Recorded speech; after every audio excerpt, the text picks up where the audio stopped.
আসসালামু আলাইকুম। আজকে আলহামদুলিল্লাহ আমাদের এসএল ইন্টারন্যাশনাল মাধ্যমে আমাদের সাইপ্রাসে যে ওয়ার্ক পারমিটের কাজগুলো আমরা করছি। আমাদের একজন ভাই ফাহিম ভাই, ওনার আগামী 29 তারিখ ওনার ফ্লাইট হবে। তো ফাহিম ভাই, আপনি আমাদেরকে যে পাসপোর্টটি দিয়েছেন, দেখেন আপনার এখানে হচ্ছে আপনার এই হচ্ছে ফাহিম ভাইয়ের ম্যান পাওয়ার। একটু ক্লোজ করে দেখাতে পারেন। এটা হচ্ছে তার ব্লু পেপার, যেটা দিয়ে হচ্ছে এটাকে আবার ভিসা বলি সাইপ্রাসে ওয়ার্ক পারমিটের ক্ষেত্রে। এটা ব্লু পেপার। হ্যাঁ, তো এখন আমরা ফাহিম ভাইকে সবকিছু বুঝিয়ে দিব।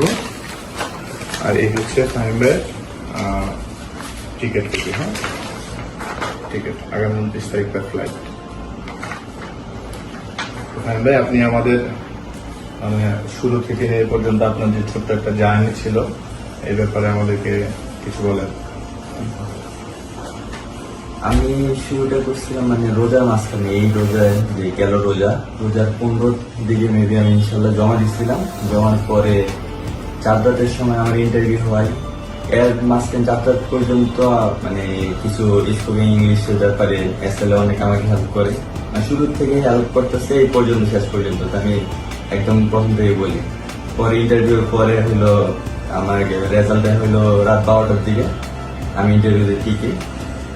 পরে তো ভিসা অ্যাপ্লাই করার ভিসা আসে। ভিসার পরে টিকিটের জন্য হাইস্ট বেশি দিন না, মানে 15 থেকে 18 দিনের মধ্যে আমার টিকিট চলে আসে। টিকিট কাটে আমার লাস্ট পরশু দিন জানাই, ভাইয়া তোমার টিকিট চলে আসছে, ইনশাল্লাহ 29 তারিখ ফ্লাইট। এই আর কি। এসএল এ আমার ফার্স্ট থেকে লাস্ট পর্যন্ত একদম সাথে ছিল, মানে যে কোনো বিপদে একদম আগে আসছে এসএল এ। আলহামদুলিল্লাহ। আর স্পেশালি থ্যাংকস হলো সুজন ভাইকে, অনেক থ্যাংক ইউ। Thank you. ঠিক আছে। তো সবাই আমার জন্য দোয়া করবেন। আপনার যদি কেউ ওয়ার্ক ভিসা অথবা স্টুডেন্ট ভিসা যেতে চান, এসএল এর সাথে যোগাযোগ করতে পারেন, সুজন ভাইয়ের সাথে যোগাযোগ করতে পারেন।